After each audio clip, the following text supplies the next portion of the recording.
tips about how to get better sleep, because knowing how to get great sleep is such an important part of maintaining good physical and mental health.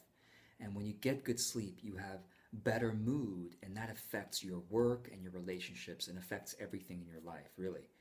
So, the reason why I got so interested in this topic of sleep is because I've been a light sleeper all of my life, meaning I wake easily at night. In fact, on an average night, I'll usually find myself awake dozens of times a night. Now, when I find myself awake, sometimes I fall back asleep within, a couple dozen seconds, but sometimes it takes minutes. So I'm consciously awake a lot, but I have learned how to fall back asleep pretty quickly, and I've learned to sleep to sleep pretty quickly at the start of the night. I have read several books about how to sleep well. I've read many articles. So in this short video, I'm going to share with you some of my favorite tips. The key is for you to try out different things until you find out what works for you, okay? Because your body is unique and your lifestyle is unique as well. The first tip that I found really helpful is to make sure your bedroom is as dark as possible.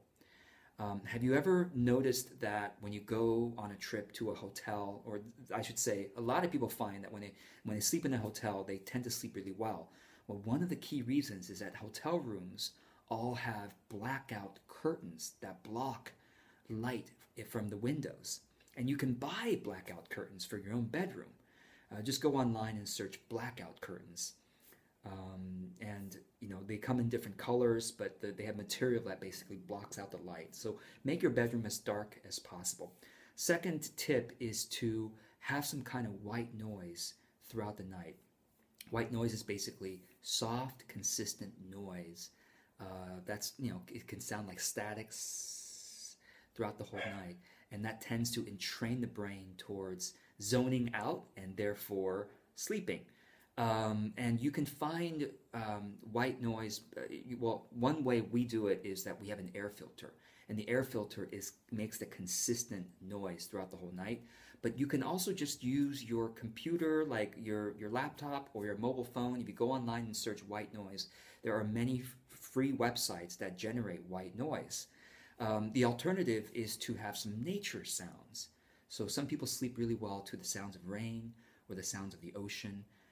Or the sounds of a forest, and you can find those all for free online using a laptop or using a mobile device. There's mobile apps for this as well. The next major tip is to have a consistent pre-bed ritual, a set of activities you do every night before you go to bed, so that your brain and your body start to learn that this is what I do before sleeping. Okay, it's got to be a consistent ritual.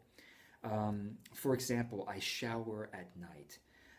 I grew up in a country, in fact, the whole region, most of East Asia showers at night. And so I've kind of kept that habit. It relaxes me, and it signals to my brain and my body that, okay, it's time to relax and sleep.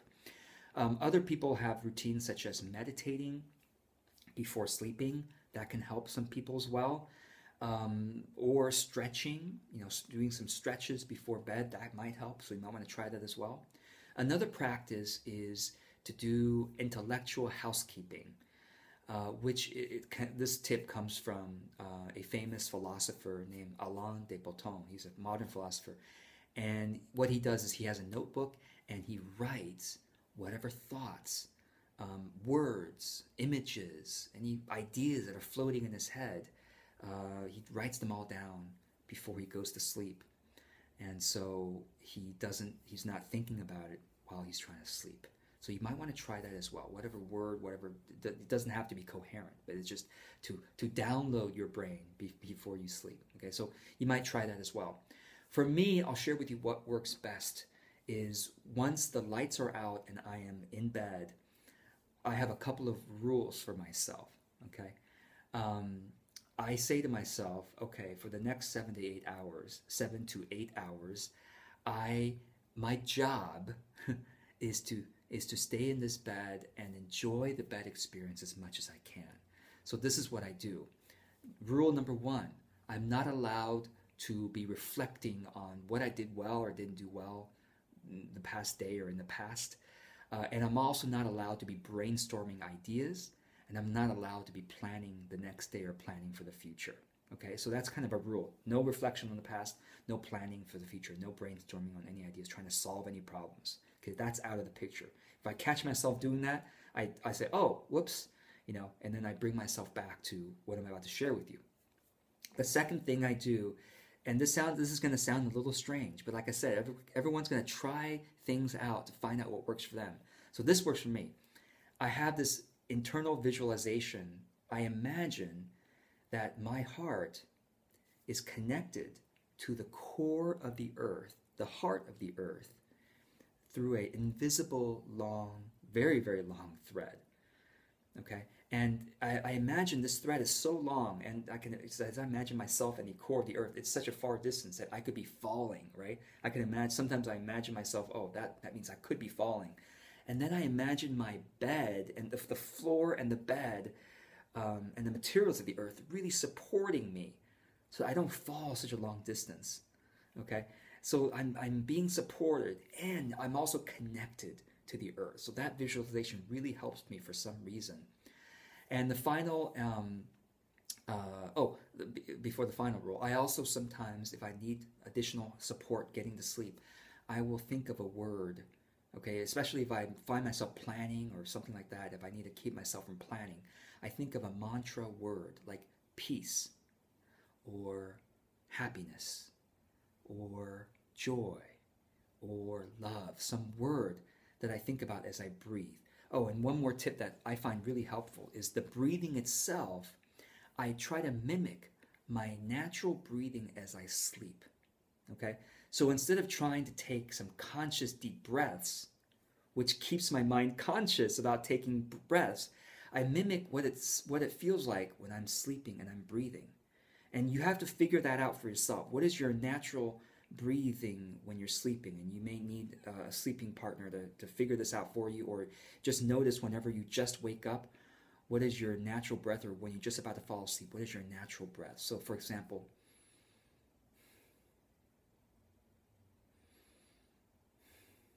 or something, okay, whatever works for you.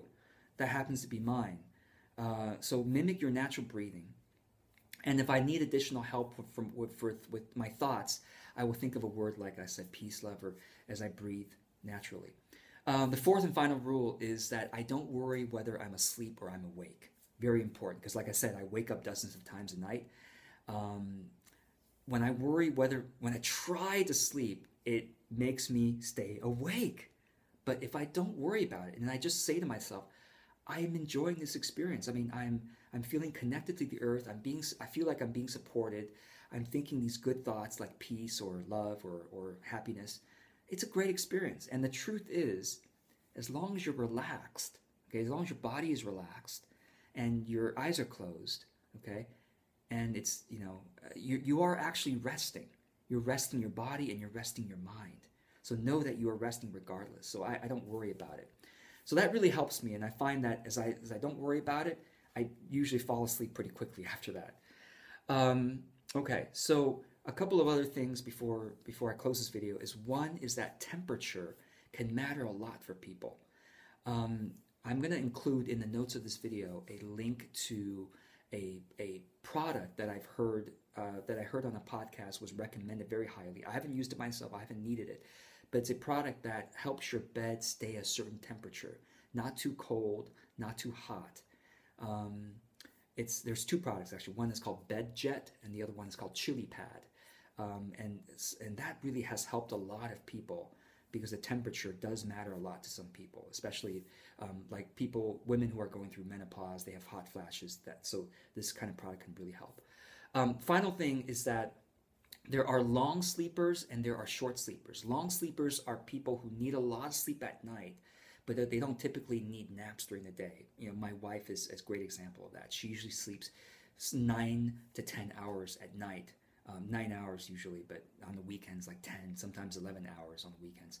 But she doesn't need any naps during the day. I'm in the opposite. I only sleep 7 to 8 hours at night, but then during the day I take 3 to 4 naps. About 15 to 20 minutes each, and that helps me to stay energized throughout the day. If my wife tries to take a nap during the day, she gets really groggy the rest of the day. So know that there are different sleep personalities, you might say, and know what yours is and be totally okay with that. The last thing I'll say is that I'm going to include some links in the notes of this video to give you some more tips that you might want to try for getting better sleep. But I really hope this video helps you. I would love to hear what helps you to sleep if you found something that really helps you. And with that, I wish you a really good night's sleep, knowing that sleep is so important for us to figure out so that we can have a good mood throughout the day and do better work and have better relationships.